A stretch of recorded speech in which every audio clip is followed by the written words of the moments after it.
الان کادرم اوکیه، میکروفون ها هم وصله. الان داخل ادیت یه تیکه اولشو در بیار خودت خواستی باشه. سلام، خوش اومد به کانال قصه درمانی. امروز آقا سعید رو آوردیم. میخوایم در مورد راز موفقیت در روابط صحبت بکنیم. خیلی مشخص نکردم موضوع چی باشه، ولی گفتم توی صحبت کردن خیلی مسائل در میاد. خب چند وقت پیش یکی از دوستانم ازش پرسیده بود که اصلا موضوع این نیست که من مثلا اون مرد خوب رو به دست بیارم، مرد عالی رو به دست بیارم. موضوع اینه که من اصلا هیچ مردی سمت من نمیاد. بعد قطعا یه سری دلایلی داره که حالا من آخر ویدیو میگم. دوستان نظر تو رو بدونم. به نظرت چرا یه سری از افراد کلا هیچ کسی سمتشون نمیاد؟ یعنی حتی آدمایی که میگن آدم خوبی هم نیستن سمتشون نمیاد. یعنی اصلا هیچ پیشنهادی در واقع ندارم برای شروع یه رابطه یا برای عشق. سلام خدمت شما بچه ها و همراهی کنندگان پیج سوگنجان. صدای خوبی بلندتر میشه. چشم. خب آرزم خدمتت. شاید بحث ارتعاشی باشه که چند روز پیششون صحبت میکردیم که گفته بودی ارتعاش سینگل میدن. این میتونه یکی از چیزایی باشه که باعث میشه اون طرف تو مود نباشه یا تو اون حالت قرار نگیره، تو اون جایگاه قرار نگیره. به نظرم یکی دیگه از مسائل میتونه باشه این که اون اعتماد به نفسه و اون باوره رو نداره و دیگران میفهمن. آدم هایی که دور و بر ما از زبان بدنمون، از نوع حرف زدنمون، از نوع نگاهمون میفهمن که ما تو چه جایگاهی هستیم. شاید خود من به شخص بلد نباشم این رو، ولی اون شخصی که در مقابل من قرار داره شاید بلد باشه و وقتی من از جایگاه ضعف یا کمبود یا مشکل نگاه کنم به اون داستان و ترسی وجود داشته باشه در اونم نسبت به یک قضیه‌ای، میفهمن انسان‌های دیگه به نظر، و این خودش باعث میشه که داخل اون مود قرار نگیره. مثلا وقتی تو از یه چیزی میترسی، مثلا از سگ میترسی، از گربه میترسی، بعد دقیقا میاد سمتت و ممکنه به تو حمله بکنه یا با تو رفتار خوبی نداشته باشه، در حالی که با بقیه خوبه. دقیقا منظورم همین. دقیقا همینه. اون حسه رو میفهمن آدم ها به نظرم. اینکه شما وقتی اعتماد به نفس شروع یه رابطه رو نداری یا برخورد جوری نیستش که طرف رو جذب بکنی، طرف متوجه میشه کاملا. شاید خیلی ها رو من میشناسم از نظر شخصیتی آدمای بسیار اوکی، از نظر مالی بسیار درست، ولی دقیقاً تو اون وایب شخصیتی نه، تو اون موده نیستن که بخواد بره داخل رابطه. به خودش ایراد میگیره تو خفاش، بعد میگه من فلان ایراد دارم، فلان موضوع وجود داره و باعث میشه اونها نمود پیدا کنه تو زندگی و خب سینگل نتونه وارد رابطه بشه. اینو دیدم من به چشمم، چندین نفر رو دیدم که اینجوری هم. نقطه مقابلش هم دیدم، آدم هایی رو که از نظر جایگاه کاری، شغلی، مالی، حالا قضاوتی میشه، نمیخوام اینجوری بگم، هر آدمی تو هر جایگاهی و یه خود شخصیت داره، ولی خب طرف اگر یه معیار 1 تا 100 بگیریم روی 20 بوده، روی 30 بوده، با یه شخصی روی 70 بوده رفته تو رابطه و خب به خاطر نوع نگاهش بوده. شاید یاد گرفته که چی جوری خودشو برسونه به اون 70. حالا یا با تظاهر یا با ادا. گرچه من ادا و تظاهر رو قبول ندارم چون بالاخره یه جا میزنه بیرون. به هر حال یه وقتایی ولی زمانی که تظاهری که حس بدی داشته باشی نه، یعنی که تو به خودت باور داشته باشی که مثلا یه آدم ثروتمندی هستی یا آدم با ارزشی هستی. اولش اینجوریه که حس خوبی نداری چون فکر می‌کنی واقعی نیست، ولی بعد از یه مدتی تو اینو باور میکنی. این چیزی که باور میکنی به چشم دیگران هم اینجوری به نظر میاد که این قضیه واقعی. البته همه اینا رو میگم به این منظور نیستش که تظاهر بکنید و دروغ بگید، یعنی توی ارتباطتون با بقیه باور بسازید برای خودتون. برای خودتون حسی که به خودتون مثلا میدید. یه مثال بخوام بزنم نمود عینی که شاید خیلی از بچه‌ها دیده باشن، آریان سلیمیه، خیلی هم میشناسنش، تکواندوکار تیم ملی کشورمون بود توی المپیک که مدال طلا گرفت. بعد از دوره کرونا، قبل از کرونا، ایشون فکر میکنم 13 سال اینا بود سنشون، 13-14 سال سنش بود، سن زیادی نداشت، سال 98. از اون سال ایشون یه دفتری ازش در اومد که توش نوشته من طلای المپیک رو میخوام. بعد چیزی هولوش 100 برگ توی هر برگ نوشته بود طلای المپیک مال منه مال منه مال منه و واقعا برنده طلای المپیک شد. واسه خودش باور درست کرد. این باور تو همه مسائل به نظرم، توی روابط، توی کار، توی زندگی شخصی، توی زندگی احساسی، توی روابط با خانواده، اطرافیان، اینکه تو باور داشته باشی که میتونی یه کاری رو انجام بدی یه قدرتی بهت میده که میتونی، و این قدرت آدم‌های دیگه هم میفهمن، حس میکنن. یعنی الان من اگر از جایگاه بیپولی بخوام صحبت بکنم، شخص کنارم میفهمه، ولی خیلی از آدم‌ها رو میشناسیم که روح ثروتمند دارن، فکر ثروتمند دارن، اون شخصیتشون ثروتمنده. آدمیم، همه ما انسان‌ها یه زمانی ممکنه موجودی حسابمون به عددهای پایین برسه، یه زمانی هم عددهای خیلی عجیب غریب داشته باشیم به حسابمون. اونی که میره با داخل یه رستوران گرون یه آب معدنی سفارش میده، با اعتماد به نفس میشینه، اون حس ثروتمند بودنه رو میده، میگه فعلا گشنم نیست، میخوام یه آب بخورم. کسی هم بهش ایرادی وارد نمیتونه بکنه که آقا چرا آب خوردی، طرف گرسنم نیست. ولی اونی که میره داخل، ولش کن، یه داستان متفاوتی وجود داره این وسط دیگه. این قضیه ذهن ثروتمند یا ذهن قلدر، ذهن قوی کمک کننده است توی روابط و همه چیز به نظرم.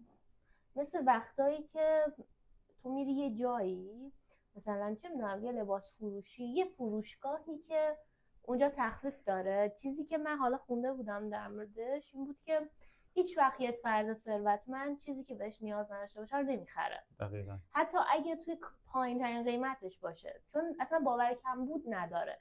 میگه خوب من بعدا میتونم اینو تهیه بکنم در زمان نیاز. آره، و اینجوری نیست که بیام از فرصت استفاده کنم. ممکنه که اصلا این تخفیف الکی هم باشه، یعنی فقط از تخفیف استفاده کردن برای اینکه آدم‌ها رو جذب کنن.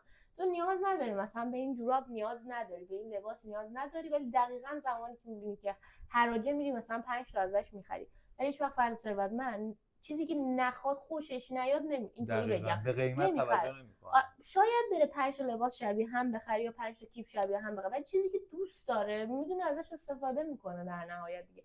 نه اینکه چون فرصتی پیش اومده که ممکنه اون قضیه کم بیاد بره خرید بکنه. این کار انجام نمیدن. دقیقاً. حالا از بحث دور نشیم، چیزایی که بهش اشاره کردیم، یکی عزت نفس و اعتماد به نفس کلا، که تو این رو به دیگران انتقال میدی، به خاطر اینکه کاملا زبان بدنت یه زبان بدن متفاوتیه.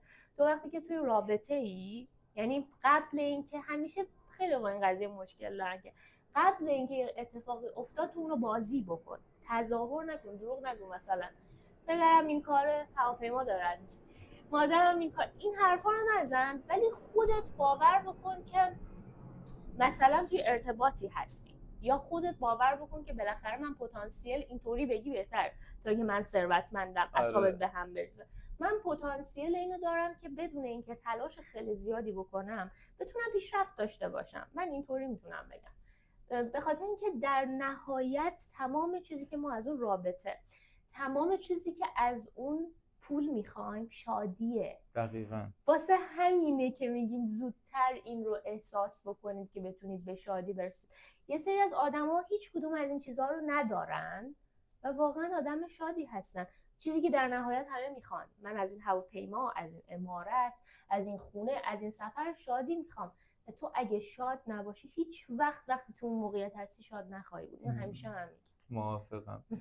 من یه عزیزی داشتم که سفر کرده به جایی، بعد میگفتش که زمانی که خیلی ثروتمند هم باشی یا سلامتی نداشته باشی فایده ای نداره. شما مثالش همیشه این بود، یه یخچال پر از لوازم رو تصور کن ولی پای نداری تو یخچال بری، نه اون لوازم به کارت میاد، نه اون لوازم حرکت میکنه به سمتت میاد، نه اون گاز استفاده میتونی بکنی، نه اون مواد غذایی رو. میدونی منظورم چیه؟ دقیقاً همین. آقا تو باید اول بیسه رو داشته باشی، راه رو داشته باشی تو خودت، بعد جذب کنی، بعد بگی من میخوام فلان کار رو انجام بدم. من اگه اعتماد به نفسش رو نداشته باشم که میتونم صحبت کنم داخل یه جمع 100 نفره، خب اصلا اون مسیر رو نمیرم. هر جا که ببینم نوشته 10 نفر سخنرانی، بنبست میذارم جلوش، میگم نه این برای من نیست. آره. چون اعتماد به نفسش رو ندارم. یا چنین داستانیه، آقا من اعتماد به روش، این پررویی درون من نیست، این رو درون من نیست، این اعتماد به نفس درون من نیستش برم توی رستوران لاکچری غذا بخورم، با یه دختر لاکچری تو رابطه قرار بگیرم. هر چی که تو اون وایب باشه رو بنبست میکنه ذهنم، میگه نه این کنسله، نه این کنسله، هی موت میذاره میندازه کنار، هی ایراد میگیره میذاره کنار. در ایراد از ذهنه، از داخلت، از خودته. تغییرش بده درست میشه وضعیت، خیلی راحت میتونی باش کنار بیای. ما تا جوونی باید سفر بریم.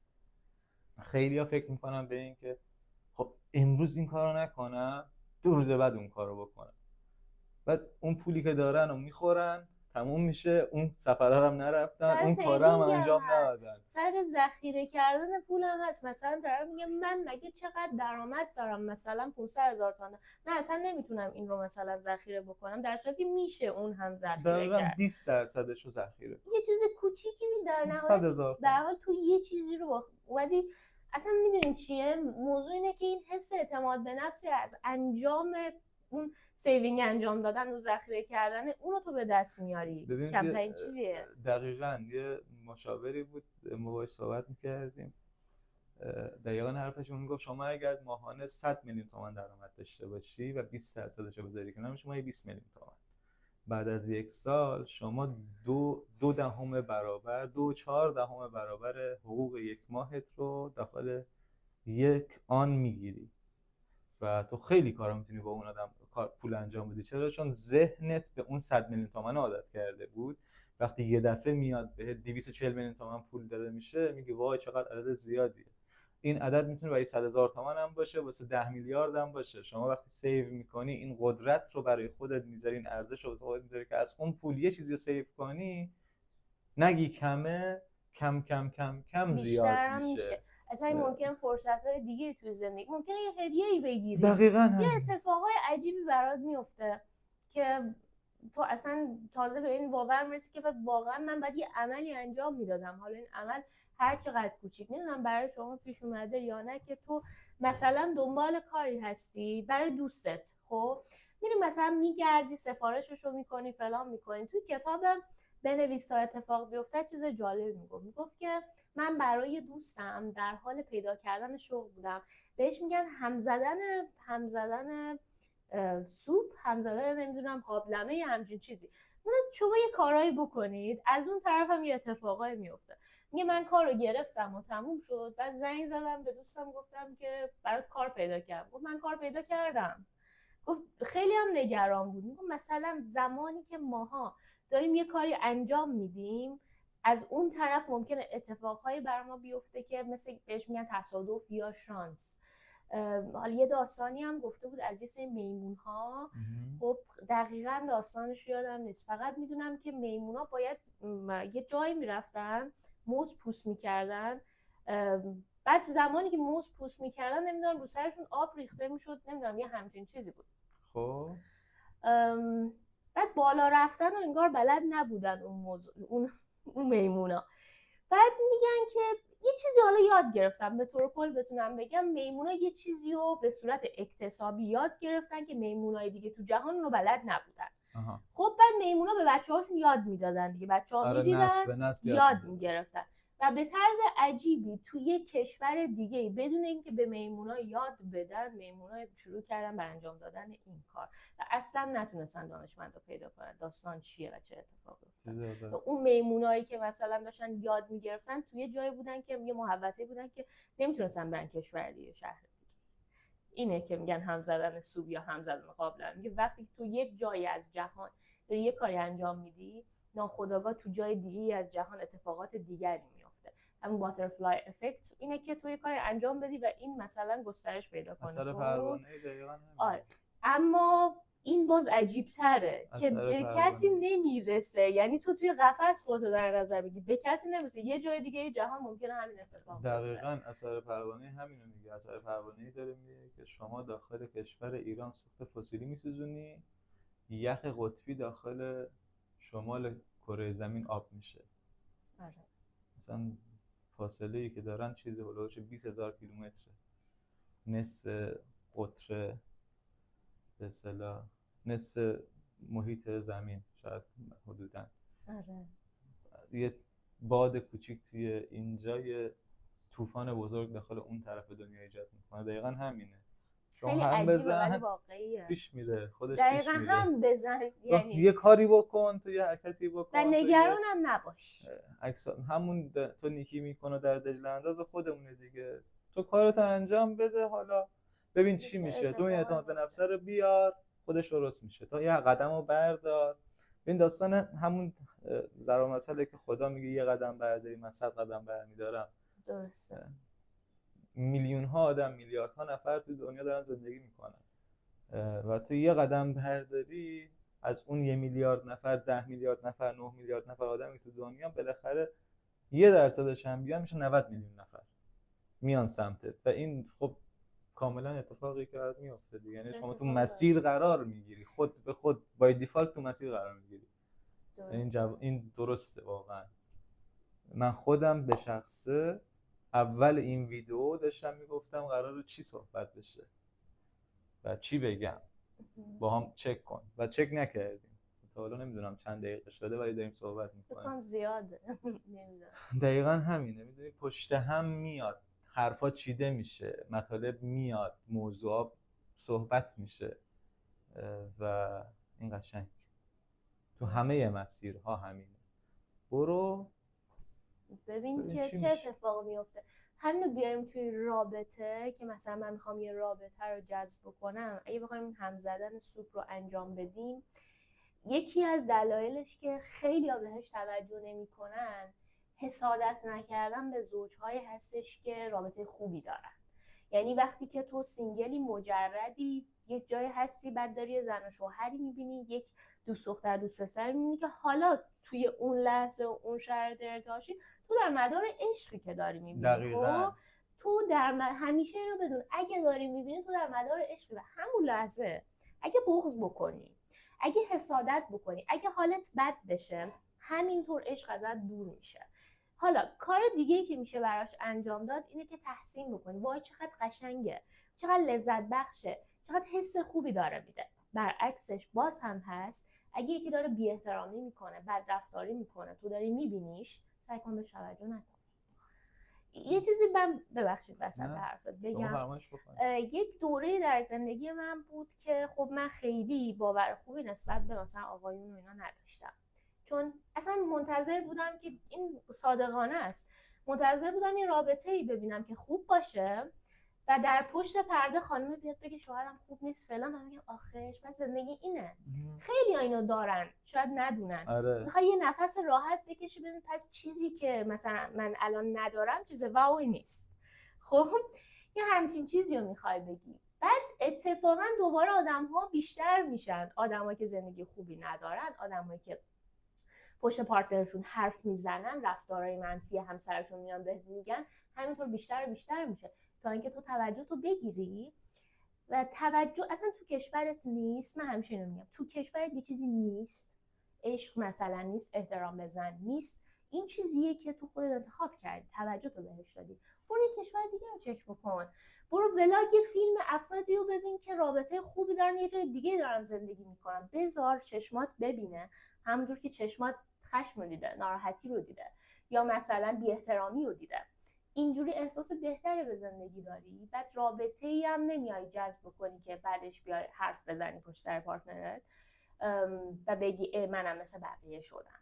من اینو میگم چون ما باور میکنیم. من 10 بار دیدم که توی رابطه مثلا یه رفتار خوبی اتفاق نمیفته، خب و میگم خب اینه دیگه، رابطه اینه دیگه، رابطه اینجوریه. اینو باور میکنم وقتی که توی رابطم اتفاق میفته نمیرم دنبال راه حل، میرم دنبال این که خودم رو راضی بکنم که همه رابطه ها همینن.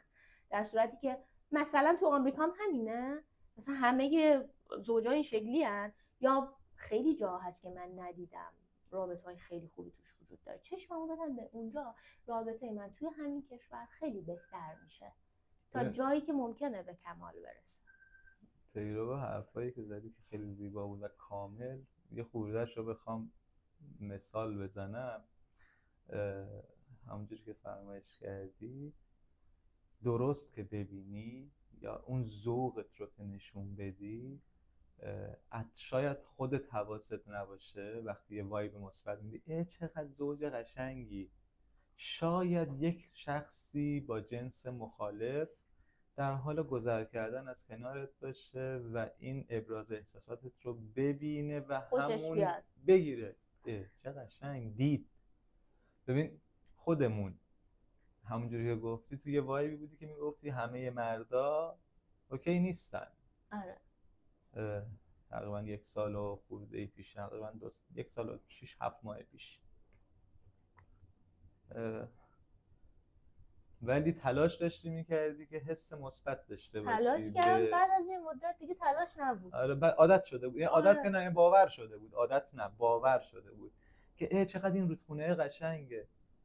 گفته داخل فیلم‌های داستان جهان، سری فیلم‌های جهان رو اگر برن دوستان ببینن، کاملا روند آشنایی من و سوگن جان گفته شده توسط ایشون، بسیار هم زیبا و داستانی. برید ببینید، خوبه. دقیقا لب رودخونه نشسته بود و من هم همین بودم، گفتم نه خانوما، نه اینکه بدم بیاد از جنس خانم ها، نه اصلا، از این بابت که بخوام به عنوان همسر پارتنر کنار خودم داشته باشم، نه، تو سرم نبود واقعا. ولی بدم نمی اومد، یعنی انعکاس بد نمیدادم، گفتم نه دخترها بدن زنها بدن، نه اصلا. اتفاقا همیشه باورم بود که زنها زیبایی هن، مثل نگینی میمونن روی یه انگشتر که نباشه یه طلای ساده است. درست. مثل اون کوه نوری مونن که روی تاج اگه نباشه یه تاج ساده است. زنها به دید من اینن. ولی برام جالب دیدم لب رودخونه یه نفر رفته نشسته، داره با رودخونه و با سنگ بازی میکنه، حرف میزنه و عشق میده. و دقیقاً همونجا بود چه قشنگ. میشه هنوزم هستن دخترایی که برن لب رودخونه و شروع کنن صحبت کردن با آب و این چیزها. خب من خانواده‌ام، پدرم، مادرم تو کوه بزرگ شده بودن، تو کوهستان بودن، توی آمل، یه روستای زیبایی داره، یه ایلاقیه به اسم سنگ چال، اونجا بودن. خب دیدم اینو که خانوما میرن لب رودخونه و واقعا با آب صحبت میکنن، با آب روون. و این برام جالب بود که چه قشنگ هنوزم هستن تو دوره‌ای که دخترها دنبال ماتیکو پاتیکو نمیدونم این چیزا دارن میگردن که هی عمل کنن، هی یه دختر نچرال درست نشسته داره با آب صحبت میکنه، با آب روون. منو جذب کرد حقیقتا، به شخص من یکی رو جذب کرد، فقط چون حس خودش بود، نه کمتر نه بیشتر، خود واقعیش، بدون هیچ ادا و اطفار و هیچ گونه، هیچ خودش بود، داشت این کار رو انجام میده. و جالب اینه که هنوزم انجام میده، یعنی هنوزم که هنوز یه درخت ساده رو میبینه ذوق میکنه، یه پرنده یه کلاغ رو میبینه ذوق میکنه. خب برای من خیلی با ارزش این قضیه که چقدر قشنگه یه آدم به مسائل دور و برش عشق میده، به لامپ عشق میده، به پرده عشق میده، به میز عشق میده. چه میز قشنگی. خب این برای من یکی به شخص جذابه. اصلا تغییر میکنه، همه چی تغییر میکنه وقتی که تو عشق میدی. عجیبه. ببین باغچه، خب اون دفعه که داشتم بهش عشق میدادم، حرف داشته باش یادت نره تمام لوازم دور و بر سوگن اسم دارن، ماشینامون، اتاقش، تختش، خونش، باغچه، به هر چیزی اسمی میده و انگار یه موجود زنده است و بهش عشق میده. قربونت برم چه لیوان خوشگلی، خب این برای من جذابه. به خدا کار سختی نیست، شما هم بکنید. با احساس بودن سخت نیست. یا اصلا نترسین از اینکه احساساتتون بیان بشه. اصلا اگه چیزی دارین، خب حالا برای بعضی شاید سخت باشه مثلا به همه چی عشق گفتم بدین. نترسین دیگه، نترسید. یک چیز رو تو خونه خیلی دوست داری، خب به اون عشق بده. اون یه چیز به نظرم خودتی، اون خودتی. خب من داشتم یه روزی به باغچه عشق میدادم. باغچه یه جای هستش که حالا یه حالت باغ مانند داره. ویدیوها رو دیدید توش؟ اکثر ویدیوها آره بیشتر اونجاست، دیواره آبی داره و اونم خودش قضیه داره، بعداً تعریف میکنم. ولی یه روزی که داشتم عشق میدادم، عجیبه که من همینجوری داشتم نگاه میکردم به دیواره، یه پریز جدید پیدا کردم. نمیتونم اینو توضیح بدم که چطور ممکنه، به خاطر اینکه وقتی تو عشق میدی بیشتر نگاه میکنی. در مورد همه چیز تو چه میدونم معشوقی داری، کسی داری، یه خالی درش میبینی، یک انحنایی درش میبینی، یک چیزی میبینی که برای تو قبلا اصلا دیده نمیشد. زمانی که تصمیم میگیری ببینی به جای اینکه فقط نگاه کنی، اینطوری بگم، اصلا چیزهای جدیدی با چشم میشه. دل ببینیم نه با چشم سر. عملا این قشنگ با احساس و با عشق به مسائل دور و برمون نگاه کنیم. مثلا با چطور بگم، بدون قضاوت، فقط مثلا ببینم. من مثلا زمان که یه چیزی میسازم، سفال کج بشه، راست بشه، مثلا عجیب بشه، اینا بشه، این که من میگم وای من عاشقشم، خیلی عاشقشم. خب بعد میبینم مثلا بدنشو میبینم، چششو میبینم، دماغشو میبینم، لبشو میبینم و نمیگم این زشته. آره واقعا اینو نمیگم، میگم خب شاید بشه مثلا یه ذره بهترش بکنم یا هر چیز دیگه، ولی همین جوری هم خوشگله ها. همیشه اینو میگم، هیچ وقت نگفتم فلان چیز بد شده. حتی وقتی که واقعا بعد از اینکه تهش خوب میشه میگم اولی چقدر، شاید مثلا آخرش بگم، ولی نمیگم بده. خوشم میاد از اون چیزی که هست. منظورم اینه که اگه تو از مجردی خودت خوشت بیاد، یا تصمیم میگیری ازدواج نکنی یا رابطه نداشته باشی چون داری اون حس عشق رو دریافت میکنی، آره یا اینکه خب کسی رو پیدا میکنی. خیلی ها میان میگن من زمانی عشق رو پیدا کردم که اصلا تو فکرش نبودم. خب من دروغ بگم تو فکرش نبودم، ولی من نبودم واقعا. سعید ولی نبود، واقعا نبودم. من یه دفتر داشتم، من یادمه که برام مهم نبود که اون رابطه رو جذب میکنم یا نمیکنم، ولی تو این دفتر رو قشنگ منم پر کردم از اینکه من یه رابطه خوب دارم، احساس خیلی خوبی دارم. بعد با خودم فکر میکردم اگه رابطه خوب دارم چی کار باید برای خودم بکنم. اولین فاکتورش این بود که من میخوام خودم باشم. میخوام خودم باشم که من رو همینجور که هستم دوست داشته باشم. دقیقاً ادا نباشه دیگه، خودم باشم. تیکه این صورت گرفت. یعنی خواهشم از فردا مثلا نمیدونم برم خب، ولی من خودم باشم بعضی اشتباه برداشت میکنم. مثلا چه میدونم برم به یکی رو تحقیر کنم، برم مثلا با یکی دعوا کنم. نه، خودم باشم اون کوچولویی که بودی، بچه بودی، دقیقاً خیلی عشق بودی، بعد یه روزی ضربه خوردی، بعد خودتو پنهان کردی، اون خودتو اون کوچولو است که اونقدر عشق بود، با محبت بود. دقیقاً میخواستم همینو بگم. ببینید همه ماها یه ضرب مثلی میگن جوجه تیغی پشت بچه‌شو دست میکشه میگه وای چقدر نرمه. همه ما داخل بچگی خانواده هامون ما رو بسیار دوست داشتن و از نگاه اونها ما بهترین آدم رو زمین بودیم. مخصوصا قبل از مدرسه بهترین بچه بودیم، شیطنت میکردیم، شاید فوش میدادیم، شاید بیادبی میکردیم، ولی همون پسر بیادب برای پدر مادرش با ادب ترین بود. همون بچه خرابکار برای پدر مادرش عزیز بود. اون بچه اگر باشه، اون کودک درونه اگر باشه، بهش بها داده بشه، حالا براش اسمی گذاشته بشه، دیده بشه، یه نفرم هست که بیرون بشه ولی، بشه پدر، بشه مادر و اونو جذب کنه و بیاد بخواد سرپرستیشو بگیره، بخواد نوازشش کنه، بخواد همبازیش بشه، بخواد بهش عشق بده. پیدا میشه. دقیقا همون بزرگ شدنه درسته، خوبه، ولی احساسات تو اون بچگی هست، اون کودک هست، احساسات مثبت اونجاست. تو کودکیت نمیدونی بیپولی چیه، تو اصلا کودکیت هیچ نمیدونی معیاری نداری برای بدی چیزی. چیه، اصلا نمیدونی. بهت بگن آقا بدی رو تعریف کن، میگی آب خواستم بهم ندادن. اونم شرطی شده است. آره اگه میفهمه تهش شرطی شده مثلا است. یه بچه 4 ساله رو گیر بیاری ازش بپرسی عمو کار بد چیه نمیدونه، عمو فوش چیه نمیدونه، عمو داد چیه نمیدونه.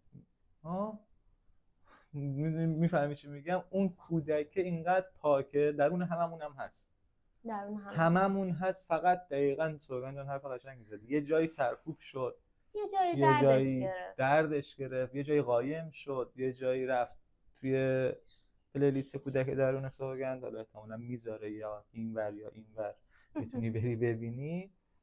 دقیقاً میاد و نشون میده که دوتا عروسکن با همون نقش و کاملا درکش میکنید که چیه داستان کودک درون.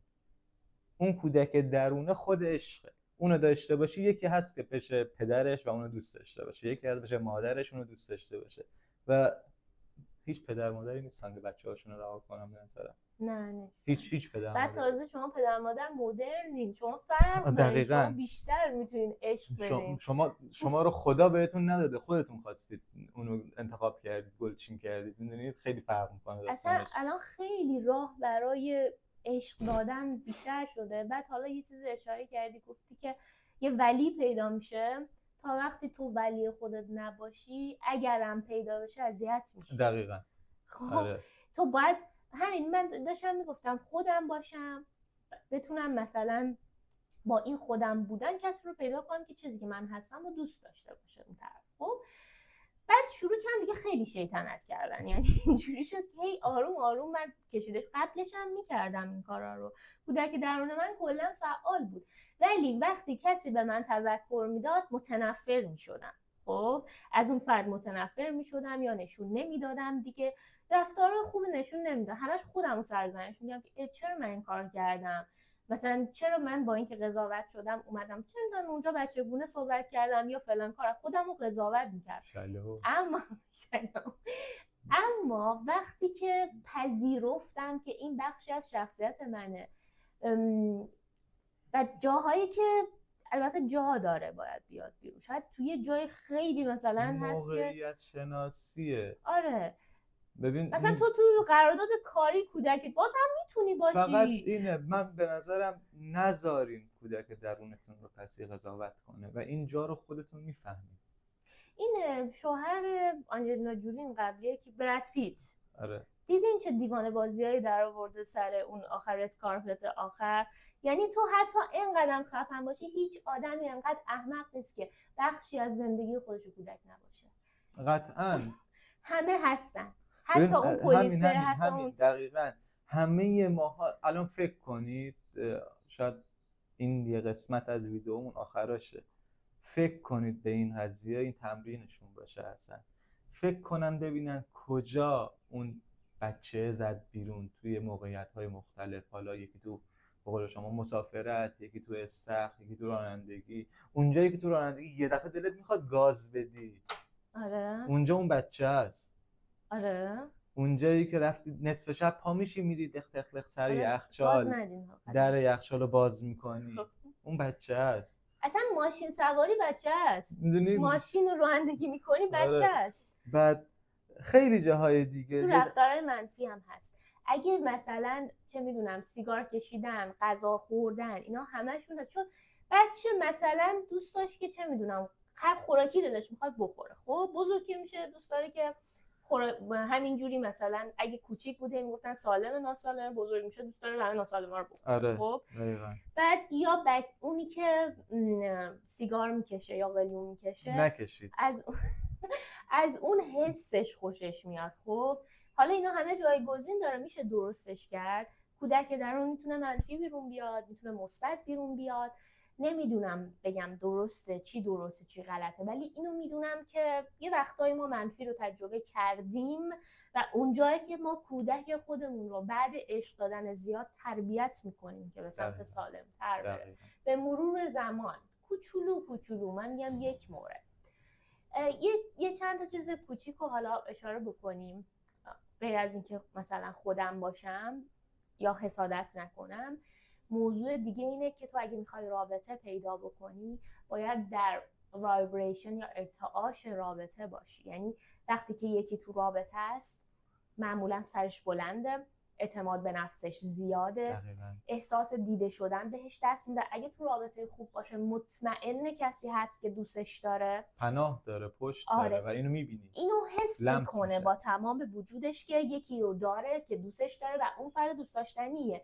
خب ولی اگه مجرد هستی اتفاقا فرصت خوبیه که تو این عشق رو خودت به خودت بدی. یعنی این احساس رو داشته باشی من پشت خودمم، پناه خودمم، یا من میگم خدا، این خدا پشتمه، خدا پناهمه. من چی میگم؟ بالاترین قدرت جهان منو دوست داره، اون فلانی منو دوست داره، فلانی منو دوست نداره. چه حرف مسخری. هر چیزی در زمان مناسبش برای من اتفاق میفته. دقیقاً. یه وقتایی توی مجرد خوشحالی، عزت نفس داری، اعتماد به نفس داری، اصلا احساس پشت داشتن هم داری، باز اونجا هم رابطه نداری. اونجا داستان چیه؟ ممکنه که احساس نسبت به مردها خوب نباشه. یعنی انقدر به انتخابت. آره ببین تو همه چی رو داری، بعد اینجوری احساس میکنی که برای چی برم تو رابطه که مردا منو اذیت بکنن، یا برای چی برم تو رابطه خانوما بیام ناراحتم بکنن. انتخاب میکنی رابطه نداشته باشی، انتخاب میکنی که رابطه نداشته باشی. اون فرق میکنه. از جالبه محیطای پا میذاره که هیچ زنی نیست، هیچ مردی نیست، یا اگه هست نامناسب ترینشونه. دقیقاً. و میگه چرا من هر جا آب باشه خشک میشه، چرا هیچ آدمی نیست؟ تو نمیخوای. ببین یه بخشی از وجودت هم باید بخواد، حتی اگه درخواست نکنی، که من ارتباط خوبی با آقایون دارم، ارتباط خوبی با زنها دارم. بررسی کنید که خانواده‌تون چجوریه، پدرتون چجوریه، مادرتون چجوریه. خیلی تاثیر داره، خیلی تاثیر، هم تو رابطتون هم باورهایی که دارید. خب و سعی کنید اون قسمتایی که دوست ندارید رو از خودتون حذف کنید، اون قسمتایی که دوست دارید رو داشته باشید در خودتون. خب بعد میگی من نمیخوام، من مثلا فلان رو نمیخوام، و برات پیش نمیاد دیگه، اصلا تو رو نمیبینن، تو محو میشی. اصلا بیا چهره رو نشون بدم. منی که فکر میکنم که مثلا از مردم خوشم نمیاد، یا اینکه وای من چرا رابطه ندارم، از اون برم هست اینجوری. دقیقاً اینطوری. کی از این قیافه خوشش میاد که بیاد خوشگلی، تو زیبایی، تو قشنگی، هر شکلی که هستی. من اینو مطمئنم. خب به نظر من هیچ آدم زشتی ندیدم. زشت یعنی چی؟ هر کسی یه زیبایی مخصوص به خودش داره. ولی چهره چرا؟ این زشت و زیبا من میتونم بهش بگم. تو میتونی زشت و زیبا بهش بدی. خودت رو سرت رو بالا بگیر، لبخند داشته باش، حس خوب داشته باش، تظاهر نداشته باش. اگه ناراحتی با خودت خلوت کن، حالا خودتو خوب کن. وقتی میری بیرون اون آقا اون خانمی که تو رو داره میبینه، وقتی که تو اینجوری حالت افسرده داری نمیاد سمتت، مگر اینکه اونم مشکل داشته باشه، مشکل نجات دهندگی داشته باشه. ببین یه کالایی شما میخوای بخری، یه کالای خیلی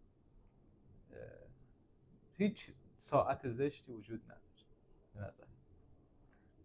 یا بهتر بگم یه ضرب مثلی هستش میگن هیچ موزیکی نیستش که نشنیده قرار بمونه. بالاخره یکی یه جا میشنوه این آهنگ رو وقتی شما میسازی و میخونی، هر شکلی باشه. شادمهر عقیلی حالا بیا اینجا بیا اینجا اونجا نش رو هم دوست دارن، تقدیرش هم دوست دارن، بی احساسش هم دوست دارن. هر سه چهار تا شنیده شده. فقط برمیگرده به اون برندینگه، به اینکه چجوری خودت رو عرضه کنی به دیگران. حالا داخل محصولات این یا کالاها اینجوریه که یه تیمی میاد و برند میکنه. شده خیلی وقتا ما میخوایم بریم ساعت بخریم، یه ساعت بسیار شیک و خوشگل از دید خودمون با یه ساعتی که مده، میریم اون ساعت مده رو انتخاب میکنیم. برندینگ پشتشه. خودتون رو درست عرضه کنید. دقیقاً. درست عرضه کنید. دختر خوبی هن. خب ولی این دختر خوب اصلا پرزنت نمیشه. همین خودتو درست پرزنت کن. بعد جدی اصلا این دختر دیده نمیشه. وقتی که تو دیده نمیشه چجوری میخوای بگی خوبی مثلا؟ خودت رو درست معرفی کنی توی فضا، توی جایگاه، توی موقعیت، دیده میشی، انتخاب میشی و توی رابطه قرار میگیری. اگر بحث ازدواجه، اگر بحث پارتنر، پیدا میشه. من یادت هست که بهت میگفتم که زمانی که حالا ما اولین قرار داشتیم من آرایش نداشتم. آره. من اینو کاملا یادم، کاملا از عمد بود. خب برعکس میکنن آدما، اولین دیت آرایش خیلی غلیظ، لباس خیلی مثلا گرونترین لباس، خوشگلترین لباس رو میان میپوشن. یه چیزی بگم، این نه بده نه خوبه، تا آخر عمرتون باید همینجوری باشین، ولی دقیقاً تا باید آخر نباید عوض کنین خودتون. اونو انتخاب اینو عرضه کردی. این چیزی که ارائه دادی این بود، یه دختر لاکچری نمیدونم خیلی شیطان پیتان، بعد از رابطه بعد از 4 ماه خب اون طرف وا میده. خدایا من چیزی که دیده بودم یه چیز دیگه بود. چیزی که اصلا سادگی هم همینه. شما یه دختر ساده ای، نه اینکه ساده این بد نیست مدرن بشی. آره. شاید طرف دوست، ولی ببین همیشه باید اون رابطه رو، من یه بنده خدایی به من میگفتش، من اینو تکرار میکنم اینجا شما هم بشنوید. شما وقتی وارد یه قضیه میخوای بشی، یه رابطه قرار میشی، یه نقطه استارت داره، یه نقطه پایان، که پایان اگر قرار باشه آخر عمرت باشه، تو این استارت تو نباید یادت بره. یعنی هر جایی باشی تو این مسیر، اگر شخصت، پارتنرت، اطرافیان نه، حداقل خودت و پارتنرت اگر ازت بخوان که یادت میاد اون روز چجوری بودی، بتونی به اون شکل در بیای. میدونی منظورم چه؟ مسیر پشت تو، اون مسیر پشتت، منظورم اینه که یادت نره. این در تکمیل حرفت بود. درست. اینکه تو خودت رو چجوری عرضه میکنی برای اولین بار و به چه کسی، و خیلی مهمه، و به چه کسی. توی که مثلا خیلی اصلا خانوما جنسیتیش نکنم، آقا یا آقا که خیلی شیک میری، خب سر مثلا قرار و مثلا سر 5مین قرار چه میدونم ریشات بلند، یه مدل دیگه میای. ببین چیزی که البته آدما تغییر میکنن و اینو ما نمیتونیم اصلا جلوشو بگیریم، فقط موضوع اینه که من نظرم اینه اگه میخوای رابطه با دوام داشته باشی، مستمر داشته باشی، بذار ظاهر آدما رو جذب نکنه. همین. ببین اینی که ما این گفتیم، این مثالی که زدیم فقط بحث ظاهر بود. آره. باطنم هست.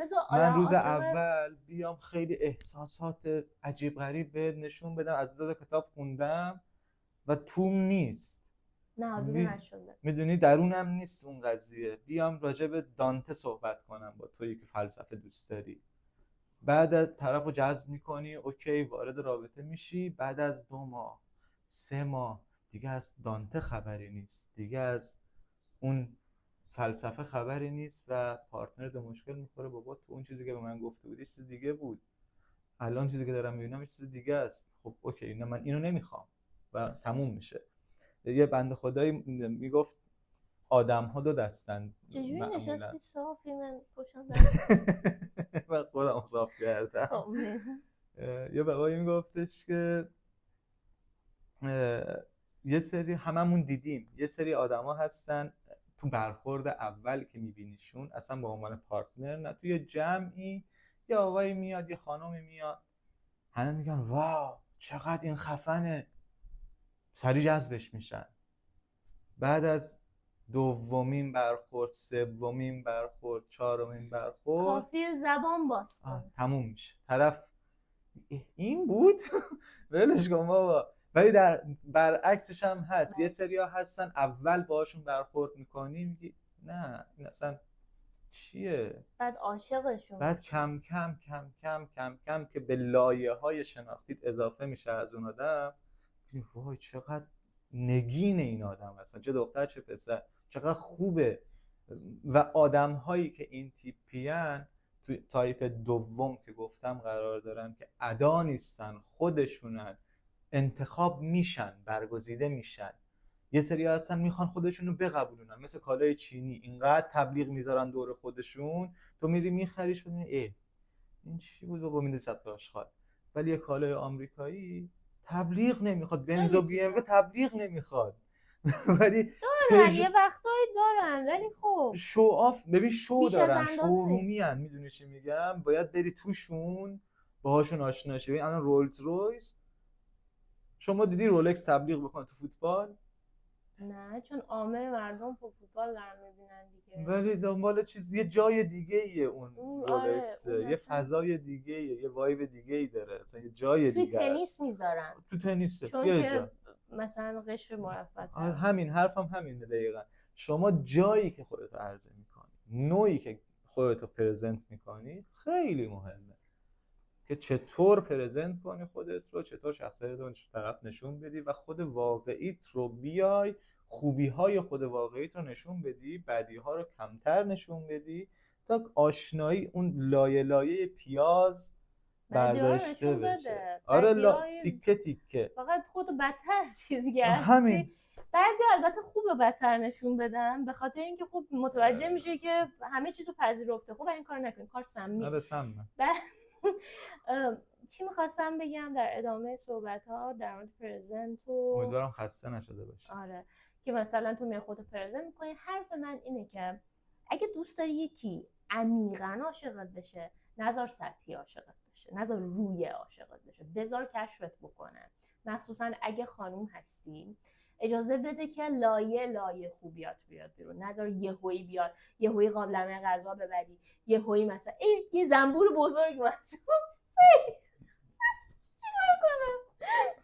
بذار ادامه بده، میره بیرون رفت. خب بذار تیکه تیکه این لایه ها بیاد بیرون و اون طرف بخواد که لایه رو باز بکنه، یعنی بخواد که تو رو بشناسه.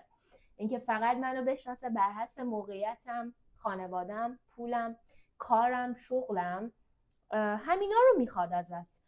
و خب اگه اینا رو تو از دست بدی یک عشق عمیق به دست نمیاد. یعنی فکر کن زمان که تو بیکار بشی و کنارش باشی توی خونه، برای اون فرد تو بی ارزش میشی. خب به چه شرطی تو میتونی یک فرد رو جذب کنی که عمیقاً عاشقته که خودت رو بر حسب چیزهایی که داری نبینی و خودت رو بر حسب چیزی که هستی ببینی. دقیقاً این که میگم باش و انجام نده یه وقتایی دقیقاً همینه. وقتی یه نوزاد به دنیا میاد هیچ وقت نمیریم بپرسیم نوزاد مثلا چند سالته، جنسیتت چیه، نژادت چیه، کدوم کشور زندگی میکنی، کارت چیه. تو این نوزاد رو دوست داری؟ نوزاد هر کشوری که باشه، هر شکلی که باشه، این نوزاده و دوستش دارن. بچه هم همینن. بچه‌ای که تو این بیادبی هم میکنن معمولا آدم ها دوستشون دارن چون کوچیکه، چون با مزه است. و خب تو هنوز هم اون بچه هستی، درونته هنوز هستی. یه چیز دیگه خیلی این بحث میتونه عمیق‌تر باشه، چون این فقط به اینجا منتهی نمیشه که من چجوری رابطه رو جذب کنم، فقط حسادت نکنم یا اینجوری باشم و اینا.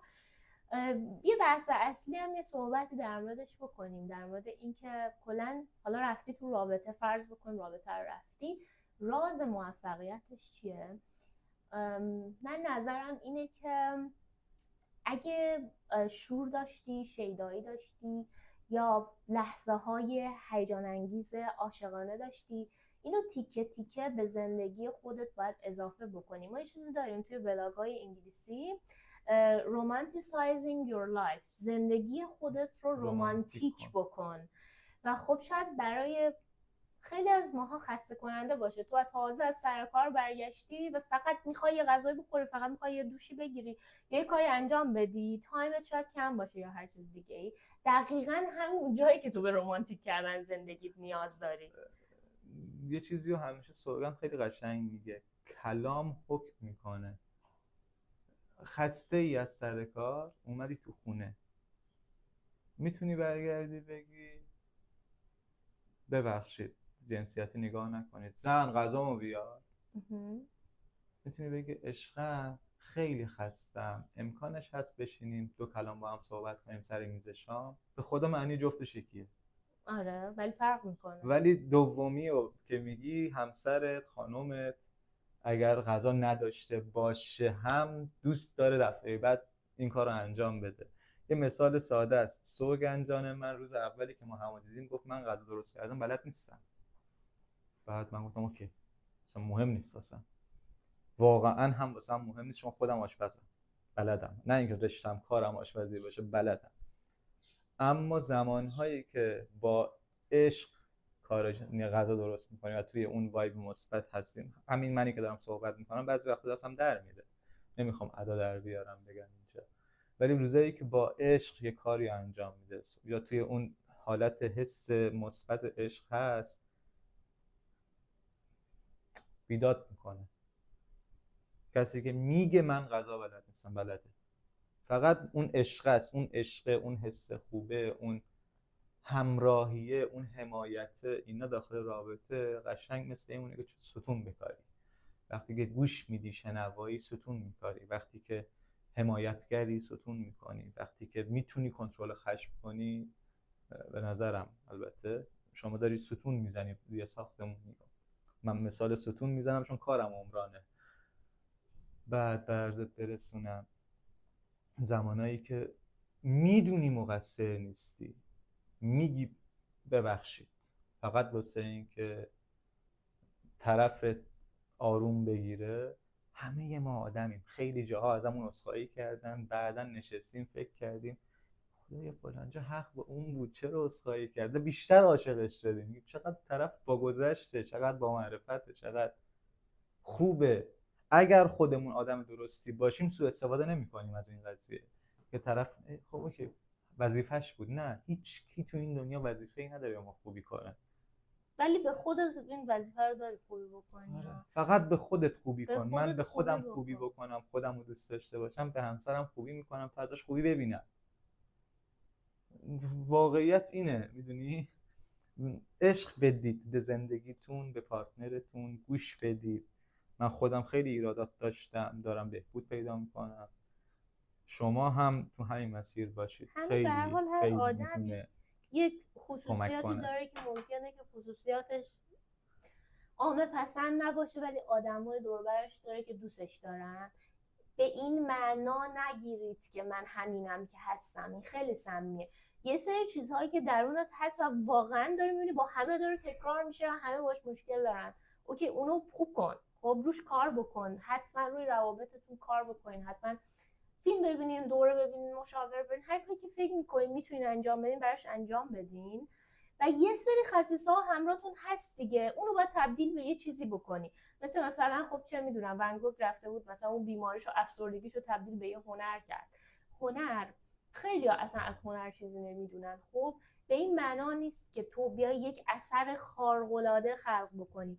هنر یه سبک زندگیه، یه کاری انجام بده که هنری باشه. حتی اگه دستاتو بکنی تو رنگ و بزنی به کاغذ و اون خشمه بزنه، مثلا این رنگ قهوه‌ای توی این اینجوری بزنم، تو بعدش آروم میشی، حالت خوب میشه، خشمت تبدیل میشه به چی؟ پیدا کردن راه حل. خیلی فرق میکنه. دقیقاً. ارتعاش راه حل پیدا کردن با ارتعاش برم بزنم پدرشو در بیارم خیلی متفاوته. آره. خب پس فردا میرم باهاش صحبت میکنم، تایم میذارم، زنگ میزنم و میرم درست صحبت میکنم، چون من این رنگامو خالی کردم.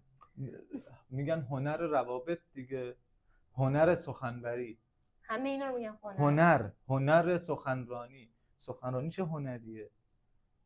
نوع کلام، نوع ارتباط رو طرف بلده، یاد گرفته، تلاش کرده، تو مسیرش قرار گرفته. شما هم بکنید.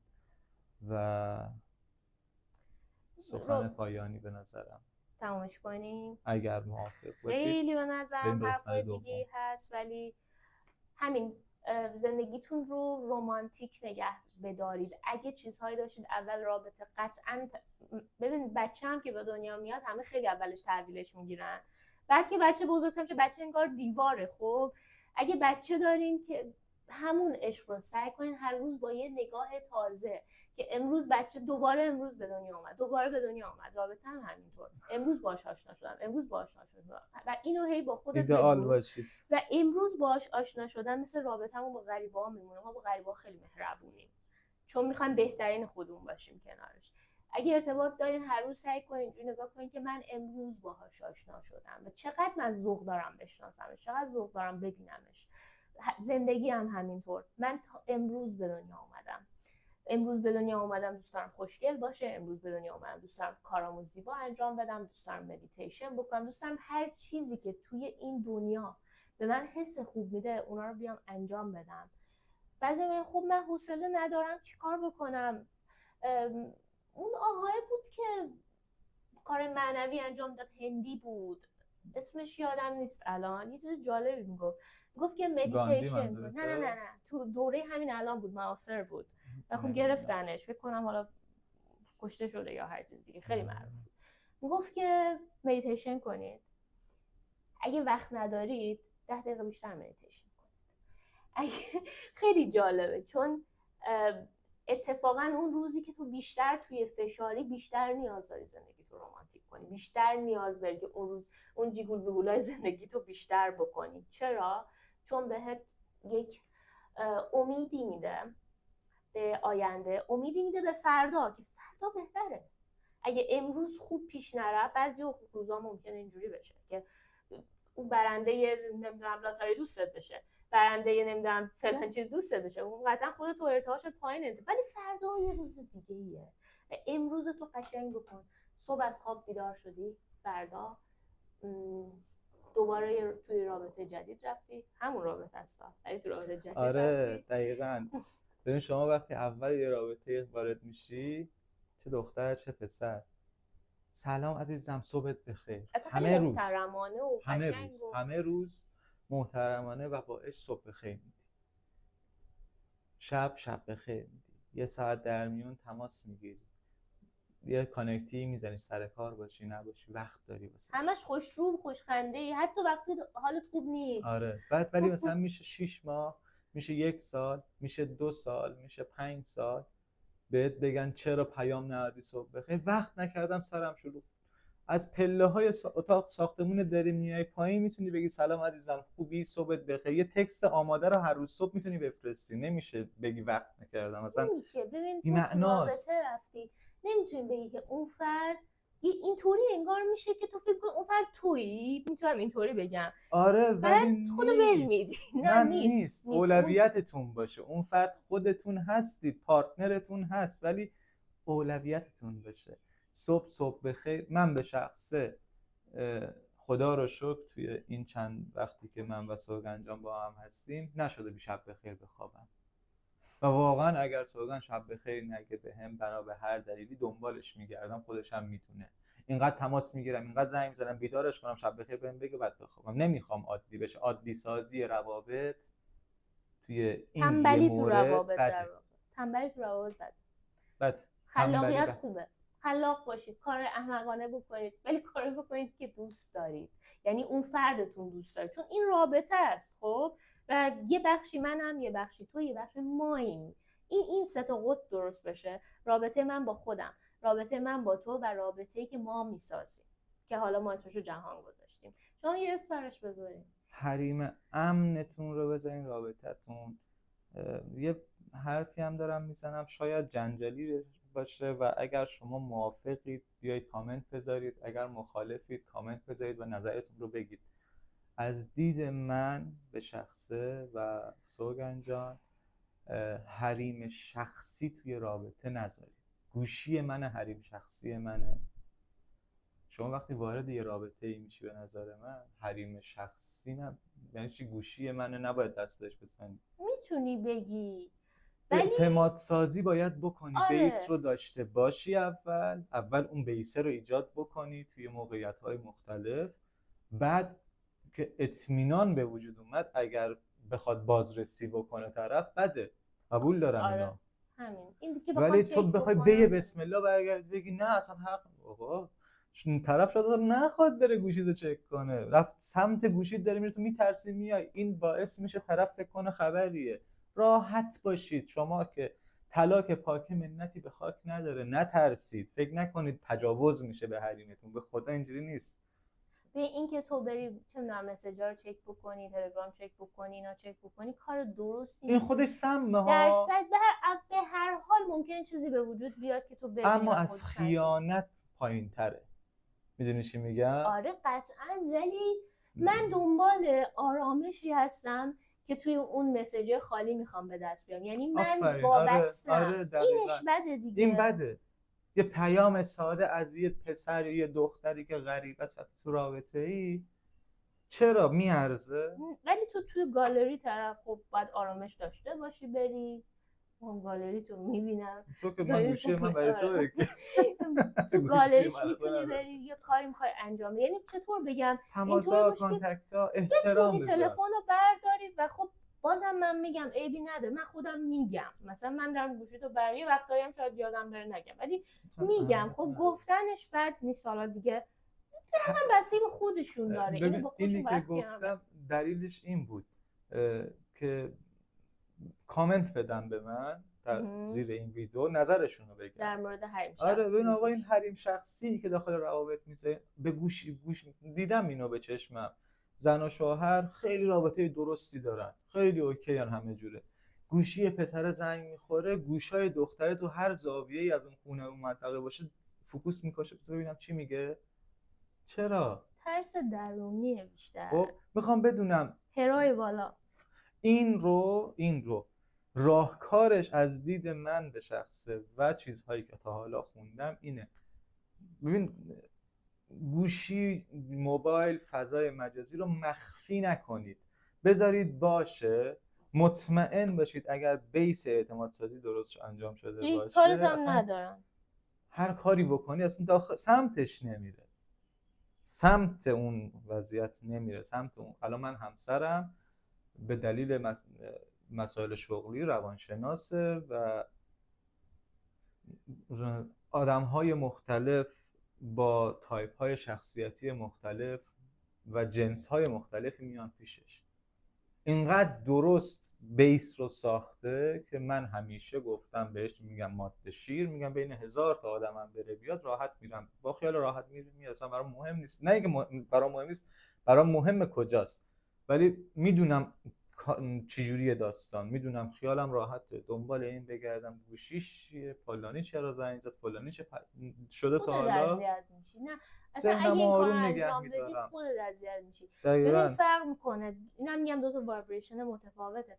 برم چک بکنم که یه موقع با کسی نباشه تا اینکه باهاش انقدر رفتار خوب داشته باشم که نخواد برسم به که آره دقیقاً همینطور. اینقدر خوب باشید که اگر طرف مقابلتونم بخواد کاری بکنه نتونم. اون تو رو از دست بده. میدونی راجع به این قضیه حریم شخصی موبایل، فضای مجازی، اگر کامنتی دارید بذارید خوشحال میشیم. این فعلا راز موفقیت در رابطه یک، بیشتر در موردش صحبت میکنیم. قطعاً دوستان سابسکرایب کنید، لایک و کامنت هم کمک میکنه به ما جهت دیده شدن. ممنون از اینکه همراه ما هستید. شروعش رو سوگنجان شروع کرد، پایانش با من. و من الله توفیق.